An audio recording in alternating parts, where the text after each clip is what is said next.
प्रिय भैयाओं, आज हम कक्षा 9th भूगोल अध्याय 2 जिसका नाम है भारत का भौतिक स्वरूप, इसका अध्ययन करेंगे। भारत का भौतिक स्वरूप अध्याय 2 हमारा पूर्ण हो चुका था, तो इसका अध्ययन करेंगे। भौतिक स्वरूप का मतलब होता है कि भारत का जो धरातल है वह विभिन्न जगह पर अलग अलग प्रकार का है, यानी कि हमारे भारत के धरातल का स्वरूप यानी कि स्तर किस प्रकार का है, इसके बारे में हम प्रस्तुत अध्याय में आज अध्ययन करेंगे। आप देखोगे कि हम सब जानते हैं कि भारत विभिन्न स्थल आकृतियों वाला एक विशाल देश है। हमारा देश बहुत विशाल है, जिसमें अलग अलग प्रकार की स्थल आकृतियाँ मिलती है। आप किस प्रकार के क्षेत्र भूभाग में रहते हैं? यदि आप मैदानी क्षेत्र में रहते हैं तो आप वहाँ के दूर तक फैले विशाल मैदानों के बारे में जानते हैं। यदि पर्वतीय क्षेत्र के निवासी पर्वतों के बारे में जानते हैं, घाटियों में भली भांति परिचित हैं। वास्तव में हमारे देश में हर प्रकार की भू आकृतियाँ पाई जाती है, जैसे पर्वत, मैदान, मरुस्थल, पठार, द्वीप समूह। आप ये सोच रहे होंगे कि ये विभिन्न प्रकार की भू आकृतियाँ कैसे बनी। अब हम भारत के मुख्य भू आकृतियों की विशेषताएं और उनकी संरचना के बारे में जानेंगे। यानी कि हमारा देश इतना विशाल है कि इसमें विभिन्न प्रकार की थल आकृतियाँ पाई जाती है। आप देश के अलग अलग भागों में जाएंगे तो कहीं आपको पर्वत दिखाई देंगे, कहीं गहरी खाइयाँ दिखाई देगी, कहीं पठारी भाग दिखाई देंगे, कहीं नदियाँ दिखाई देगी, कहीं मरुस्थल दिखाई देंगे, कहीं द्वीप समूह दिखाई देंगे। इस प्रकार से हमारा विशालतम देश होने के कारण यहाँ पर विभिन्न प्रकार की स्थल आकृतियाँ मिलती है। यहाँ विभिन्न प्रकार की सेलें पाई जाती है।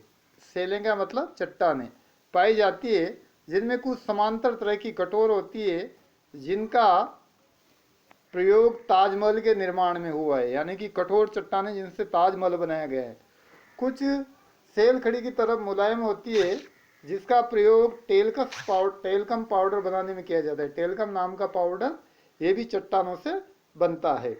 तो कुछ कठोर चट्टानें पाई जाती है, कुछ मुलायम चट्टानें पाई जाती है। यानी कि विभिन्न प्रकार के पत्थर यहाँ पर पाए जाते हैं। एक स्थान से दूसरे स्थान पर मृदा के रंगों में भी भिन्नता पाई जाती है। कहीं गहरी काली मिट्टी पाई जाती है, कहीं भूरी, कहीं लाल। ये सब सेल से बनी होती है। क्या आप जानते हैं कि इन विविधताओं के कारण के बारे में सोचा है? इनमें से अधिकतर विविधता सेलों के निर्माण की विभिन्नता के कारण होती है। यानी कि अलग अलग प्रकार के सेल होने के कारण, अलग अलग प्रकार की चट्टानें होने के कारण वहाँ की मिट्टी का रंग भी अलग अलग प्रकार का होता है। भारत एक विशाल भूभाग है। इसका निर्माण विभिन्न भूगर्भीय कालों के दौरान हुआ है, जिससे विभिन्न उच्चावों से प्रभावित किया गया है। भूगर्भीय निर्माणों के अतिरिक्त कई अन्य प्रक्रियाएं जैसे अक्षय, अपर्दन और निक्षेपण के द्वारा भी वर्तमान उच्चावों का निर्माण तथा संशोधन हुआ है। अक्षय, अपर्दन और निक्षेप, इसके कारण भी विभिन्न प्रकार की भू आकृतियों का निर्माण हुआ है। कुछ प्रमाणों पर आधारित सिद्धांतों की सहायता से भूगर्भ शास्त्रियों ने इस भौतिक आकृतियों के निर्माण की व्याख्या करने की कोशिश की है। इस तरह का एक सिद्धांत के अनुसार पृथ्वी की ऊपरी परपटी 7 बड़ी एवं कुछ छोटी प्लेटों से बनी हुई है। यानी कि पृथ्वी की आकृति विभिन्न प्रकार की प्लेटों से बनी हुई है। जैसे आपने प्याज की आकृति देखी होगी तो उसकी अलग अलग परतें होती है, उसी प्रकार इसमें भी अलग अलग परतें होती है जिनसे ये बनी होती है। प्लेटों की गति के कारण प्लेटों के अंदर और ऊपर की ओर स्थित महाद्वीपीय सेलों को दबाव उत्पन्न होता है। इसके परिणाम स्वरूप वलन, भ्रंशीकरण, ज्वालामुखीय क्रियाएं होती है। सामान्य तौर पर इन प्लेटों की गतियों को हम इस चित्र में देख सकते हैं। आप इस पे चित्र देखोगे तो आपको आभास होगा कि पहली स्थिति देखो आप, अभिसारी परिसीमा। अभिसारी का मतलब दो चट्टानें आपस में पास में आना। अभिसारी मतलब दो चट्टानें आपस में पास में आना, दो परतें आपस में पास में आकर टकराना। दूसरी स्थिति आप देखोगे तो होते अपसारी परिसीमा। अपसारी परिसीमा का मतलब आप देखोगे यहाँ चट्टानों का दूर खिसकना, जो चट्टानें हैं इनका दूर खिसकना, ये अपसारी परिसीमन है। तीसरी कंडीशन आप देखोगे रूपांतर परिसीमन, यानी कि चट्टानों का ऊपर नीचे होना। तो ये तीन स्थितियां हैं जो इसको विभिन्न प्रकार से पृथ्वी की आकृति में परिवर्तन करती है। अभिसारी का मतलब चट्टाने पास में आना, अपसारी दूर खिसकना, और रूपांतर का मतलब रूप बदलते हुए आगे पीछे खिसकना। तो इस प्रकार से चट्टानों के खिसकने के कारण, चट्टानों के आपस में टकराने के कारण ये सारा का सारा पृथ्वी की भू आकृतियों का निर्माण होता है। भूपृष्ठ की मुख्य प्लेटें इसमें आपको दिखाई देगी है। तो आप देखोगे प्लेट की गति की दिशा, तो ये तीर लगा हुआ है इसमें, विनाशकारी प्लेटी सीमा जिसमें उबड़ खाबड़ वाली स्थिति बनी हुई है, और निर्माणकारी प्लेटी सीमा जो सीधी रेखा है निर्माणकारी, और डॉट डॉट को अनिश्चित प्लेट सीमा। तो इनको इन पूरी पृथ्वी के पूरे विश्व के मानचित्र को इनके आधार पर बताया गया है, जिसको हम अध्ययन करके पढ़ सकते हैं। तीन वर्गों में विभाजित कुछ प्लेटें एक दूसरे के करीब आती है जो अभिसारित परिसीमा का निर्माण करती है, जबकि कुछ प्लेटें एक दूसरे से दूर जाती है और अपसारित परिसीमा का निर्माण करती है। जब दो प्लेटें एक दूसरे के करीब आती है तब या तो वो टकरा कर टूट जाती है, या प्लेट फिसल कर दूसरी प्लेट के नीचे जा सकती है। कभी कभी वह एक दूसरे के साथ क्षैतिज दिशा में भी गति कर सकती है और रूपांतर परिसीमा का निर्माण करती है। यानी कि दोनों इन प्लेटों से लाखों वर्षों में हो रही गति के कारण महाद्वीपों की स्थिति और आकार में परिवर्तन आया है। भारत की वर्तमान स्थल आकृतियों का विकास भी इसी प्रकार की गतियों से प्रभावित हुआ है। यानी कि जब दो प्लेटें आपस में पास आती है तो वह अलग अलग स्थितियां उत्पन्न कर सकती है। एक पहली स्थिति कि जब वो दोनों आपस में टकराती है तो टकराकर टूट सकती है। दूसरी स्थिति टकराकर एक दूसरे के ऊपर आ सकती है, चढ़ सकती है। और तीसरी स्थिति न दोनों टूटे न दोनों एक दूसरे के ऊपर चढ़े, बल्कि दोनों टकराकर ऊपर की ओर बढ़े, क्षितिज का निर्माण करें। तो इस प्रकार से इन तीनों ही स्थितियों में अलग अलग प्रकार की भू आकृति का निर्माण होता है। सबसे प्राचीन भूभाग गोंडवाना भूमि का एक हिस्सा था। गोंडवाना भूभाग के विशाल क्षेत्र में भारत, ऑस्ट्रेलिया, दक्षिण अफ्रीका, दक्षिणी अमेरिका तथा अंटार्कटिका के क्षेत्र शामिल है। यानी गोंडवाना प्रदेश में इन सब देशों के क्षेत्र शामिल थे। संवहनीय धाराओं ने भू प्रकृति को अनेक टुकड़ों में विभाजित कर दिया और इस प्रकार भारत ऑस्ट्रेलिया की प्लेट गोंडवाना भूमि से अलग होने के बाद उत्तर दिशा की ओर प्रभावित होने लगी। उत्तर दिशा की ओर प्रवाह के परिणाम स्वरूप ये प्लेट अपने से अधिक विशाल प्लेट यूरेशियन प्लेट से टकराई। इस टकराव के कारण इन दोनों प्लेटों के बीच की स्थिति 33 भू आकृति के अवसादी चट्टान वलय होकर हिमालय तथा पश्चिमी एशिया की पर्वतीय श्रृंखला के रूप में विकसित हुई। यानी कि गोंडवाना प्रदेश की जो प्लेटें आपस में टकराई उनसे इन विशालतम पर्वतों का निर्माण हुआ, जिसमें हमारा हिमालय पर्वत भी है। और यहाँ पर कभी 33 भूसागर के नाम से, यानी कि 33 सागर के नाम से इनको जाना जाता था, लेकिन कालांतर में इन चट्टानों के टकराने के कारण आज हम वहाँ विशालतम पर्वत दिखाई दे रहा है। 33 के हिमालय के रूप में ऊपर उठने तथा प्रायद्वीप पठार के उत्तरी किनारों के नीचे धंसने के परिणाम स्वरूप एक बहुत बड़ी द्रोणी का निर्माण हुआ। समय के साथ साथ ये बेसिन उत्तर के पर्वतों एवं दक्षिण के प्रायद्वीपीय पठारों से बहने वाली नदियों के अवसादी निक्षेपों द्वारा धीरे धीरे भर गया। इस प्रकार जलोढ़ निक्षेप से निर्मित एक विस्तृत समतल भूभाग से उत्तरी मैदान के रूप में विकसित हो गया। यानी कि जो हमारा उत्तर भारत का मैदान है, जो समतल मैदान है, जो कृषि के लिए उपयोगी है, जहाँ पर देश की ज़्यादातर जनसंख्या निवास करती है, ये इन पहाड़ों से फिर निक्षेप हुआ। यानी कि मिट्टी बह बह कर आई चट्टानों के टूटने से पानी के साथ में, और वो मैदान में जमा होती रही, और इस प्रकार से इस विशाल मैदान का निर्माण हो सका। भारत की भूमि बहुत अधिक भौतिक विभिन्नताओं को दर्शाती है।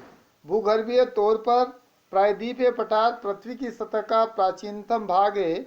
इसे भूमि का एक बहुत ही स्थिर भाग कहा जाता है, परंतु हाल के भूकंपों ने इसे गलत साबित कर दिया। हिमालय एवं उत्तरी मैदान हाल में बनी स्थला आकृतियों। भूगर्भीय वैज्ञानिकों के अनुसार हिमालय पर्वत एक अस्थिर भाग है। हिमालय की पूरी पर्वत श्रृंखला एक युवा स्थल आकृति को दर्शाती है, जिसमें ऊंचे शिखर, गहरी घाटियां तथा तेज बहने वाली नदियां हैं। उत्तरी मैदान जडोल निक्षेपों से बना है। प्रायद्वीपीय पठार आग्नेय तथा रूपांतरित सेल वाली कम ऊंचाई पहाड़ियों एवं चौड़ी घाटियों से बना है। यानी कि इन पहाड़ों से तेज धारा में बहने वाली नदियां अपने साथ विभिन्न प्रकार के चट्टानों का निक्षेप करके साथ में बहा कर लाती है। धीरे धीरे ये नीचे की खाइयों में जमा होता रहा, और इस प्रकार से उत्तर के विशाल मैदान का निर्माण हो सका। इन सभी कारणों से हमारे देश के भू आकृतियों को 6 प्राकृतिक भागों में बांटा गया है, जिनके बारे में अब हम पढ़ने जा रहे हैं कि वह 6 प्राकृतिक भाग कौन कौन से हैं। तो आप देखोगे कि उन 6 प्राकृतिक भागों में सबसे पहले आता है हिमालय पर्वत। हिमालय पर्वत, दूसरा आता है उत्तरी मैदान, तीसरा प्रायद्वीपीय पठार, चौथा भारतीय मरुस्थल, पांचवा तटीय मैदान, छठा द्वीप समूह। इस प्रकार से हमारे देश के भूभाग को 6 भागों में बांटा गया है। उनमें से सबसे पहला भूभाग आता है हिमालय पर्वत, जो सबसे बड़ा है। उसके बारे में, जिसकी ज़्यादा वर्णन इस अध्याय में है, उसके बारे में अब हम पढ़ने जा रहे हैं। भारत की उत्तरी सीमा पर विस्तृत हिमालय भूगर्भीय रूप से युवा एवं बनावट के दृष्टिकोण से वलित पर्वत श्रृंखला है। ये पर्वत श्रृंखला पश्चिम पूर्व दिशा में सिंधु से लेकर ब्रह्मपुत्र तक फैली है। हिमालय विश्व की सबसे ऊंची पर्वत श्रेणी है और एक अत्यधिक असम अवरोधों में से एक है। ये 2400 किमी की लंबाई में फैले एक अर्धवृत्त का निर्माण करते हैं, जिसकी चौड़ाई कश्मीर में 400 किमी एवं अरुणाचल में 150 किमी है। पश्चिम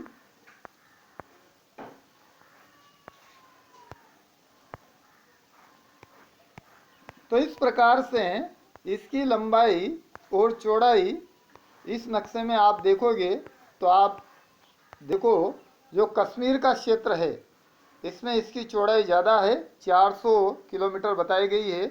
जब ये यहाँ से चलता हुआ और अरुणाचल प्रदेश तक पहुँचता है तो चौड़ाई 150 किलोमीटर के आसपास रह जाती है। तो इस प्रकार से ये हिमालय का वर्णन जो लाल रेखाओं से इसमें दिया गया है, ये आपको कश्मीर के ऊपर से दिखाई देगा और नीचे तक दिखाई दे रहा है, तो ये हिमालय पर्वत का क्षेत्र है। भाग की अपेक्षा पूर्वी भाग की ऊंचाई में अधिक विविधता पाई जाती है। यानी कि उत्तर में, यानी कि जहाँ पर जम्मू कश्मीर है वहाँ पर ऊंचाई लगभग समान श्रेणी में रहती है, किंतु जो जो आगे पूर्व की ओर ये बढ़ता जाता है त्यों त्यों ऊंचाई में विभिन्न प्रकार की भिन्नता पाई जाती है। अपने पूर्व देशांतर विस्तार के साथ हिमालय को 3 भागों में बांट सकते हैं। इन श्रृंखलाओं के बीच बहुत अधिक संख्या में घाटियां पाई जाती है, जिनसे ऊपरी भाग में स्थित श्रृंखला को महान या आंतरिक हिमालय कहा जाता है या हिमाद्री कहा जाता है। ये सबसे अधिक सतत श्रृंखला है, जिसमें 6000 मीटर की औसत ऊंचाई वाले सर्वाधिक ऊंचे शिखर, इनमें हिमालय के सभी मुख्य शिखर हैं। हिमालय के मुख्य शिखरों का यदि हम पढ़ें तो आप पाओगे माउंट एवरेस्ट जो सबसे विश्व का सबसे बड़ा है, नेपाल में स्थित है, जिसकी ऊंचाई है 8,848 मीटर 8848। कंचनजंगा जो भारत की सबसे ऊंची चोटी है वह है 8,598 मीटर। मकालू जो नेपाल में 8,481, धौलगिरी जो भी नेपाल में 8,172,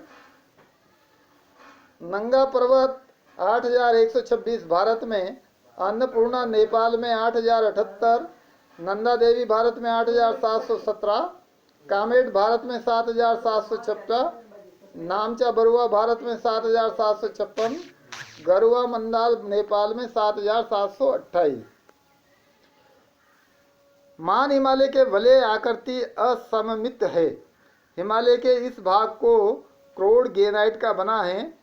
ये श्रृंखला हमेशा बर्फ से ढकी रहती है तथा इसमें बहुत सी हिमानियों का प्रभाव होता है, यानी कि हिम नदियों का, हिमानियों का मतलब बर्फ की नदियों का प्रभाव होता है। बहुत विशाल होने के कारण हिमालय की अधिकांश चोटियां हमेशा बर्फ से ढकी रहती है और वह पिघल पिघल कर चलती रहती है। हिमाद्री के दक्षिण में स्थित श्रृंखला सबसे अधिक असम है एवं हिमाचल एवं निम्न हिमालय के नाम से जानी जाती है। इन श्रृंखलाओं का निर्माण मुख्यतः अत्यधिक संपीड़ित एवं परिवर्तनशीलों से हुआ है, जिनकी औसत ऊंचाई 3,700 मीटर से 4,500 मीटर के बीच तथा औसत चौड़ाई 50 किलोमीटर है। जबकि पीर पंजाल श्रृंखला सबसे लंबी तथा सबसे महत्वपूर्ण श्रृंखला है। धौलाधर एवं महाभारत श्रृंखलाएं भी महत्वपूर्ण हैं। इसी श्रृंखला में कश्मीर की घाटी तथा हिमालय के कांगड़ा एवं कुल्लू की घाटियां स्थित है। इस क्षेत्र को पहाड़ी नगरों के नाम से जाना जाता है। आप जानते होंगे कि पर्यटन स्थल के रूप में भी इनको सम्मिलित किया जाता है और लोग यहाँ पर घूमने जाते हैं। हिमालय की सबसे बाहरी श्रृंखला को शिवालिका कहा जाता है, जिसकी चौड़ाई 10 से 50 किमी तथा ऊंचाई 200 से 1100 मीटर के बीच है। ये श्रृंखलाएं उत्तर में स्थित मुख्य हिमालय की श्रृंखलाओं नदियों द्वारा लाई गई असंपीड़ित अवसादों से बनी हैं। ये घाटियां बजरी और जड़ोल की मोटी परत से ढकी हुई है। निम्न हिमालय एवं शिवालिका के बारे में स्थित लंबवत घाटी को दून के नाम से जाना जाता है। तो आप देखो भारत के जो मुख्य पर्यटक स्थल है जिनमें देहरादून, कोटली दून, पाटली दून, यानी कि इस क्षेत्र में जो बड़े बड़े शहर हैं इनको भी दून के नाम से जाना जाता है और इस क्षेत्र को भी दून के नाम से जाना जाता है। इस उत्तर दक्षिण के अतिरिक्त हिमालय को पश्चिम से पूर्व तक स्थित क्षेत्रों के आकार पर भी विभाजित किया जाता है। इन वर्गीकरणों को नदी घाटियों की सीमाओं के आधार पर किया जाता है। उदाहरण के लिए सतलुज एवं सिंधु के बीच स्थित हिमालय के भाग को पंजाब हिमालय के नाम से जाना जाता है, लेकिन पश्चिम से पूर्व तक क्रमशः इसे कश्मीर और हिमाचल हिमालय के नाम से भी जाना जाता है। सतलुज तथा काली नदियों के बीच स्थित हिमालय के भाग को कुमाऊं हिमालय के नाम से जाना जाता है। काली तथा तिस्ता नदियां नेपाल हिमालय का एक तिस्सा और दिहांग नदियां असम हिमालय का सीमांकन करती है। हिमालय के कुछ क्षेत्रीय नाम भी हैं, यानी कि नदियों के बीच, दो नदियों के बीच में जो हिमालय का भाग आता है उसे अलग अलग नामों से जाना जाता है। ब्रह्मपुत्र हिमालय की सबसे पूर्वी सीमा बनाती है। दियांग मा खड्ड के बाद हिमालय दक्षिण की ओर एक तीखा मोड़ बनाते हुए भारत की पूर्वी सीमा में फैल जाता है। इन्हें पूर्वांचल या पूर्वी पहाड़ियाँ तथा पर्वत श्रृंखलाओं के नाम से जाना जाता है। ये पहाड़ियाँ उत्तर पूर्व राज्यों से होकर गुजरती है तथा मजबूत बलुआ पत्थरों और अवसादी शेल से बनी है। ये घने जंगलों से ढकी है तथा अधिकतर समानांतर श्रृंखलाओं एवं घाटियों के रूप में पूर्वांचल में पटकाई, नाग, मिग्यो एवं मणिपुर पहाड़ियाँ शामिल है। यानी कि पूर्व दिशा की ओर जाते जाते इसका आकार छोटा होता जाता है और इस प्रकार से ये छोटी छोटी पहाड़ियों से मिलकर बना होता है। तो इस प्रकार से हमने देखा कि भारत को 6 प्रकार की स्थल आकृतियों में विभाजित किया गया है। इन 6 में से जो पहली स्थल आकृति थी हिमालय, उसके बारे में आज अपन ने अभी पढ़ा है। जो दूसरा भाग आता है इसका, उत्तरी मैदान, उनके बारे में हम अगले पार्ट में पढ़ेंगे। जय हिंद।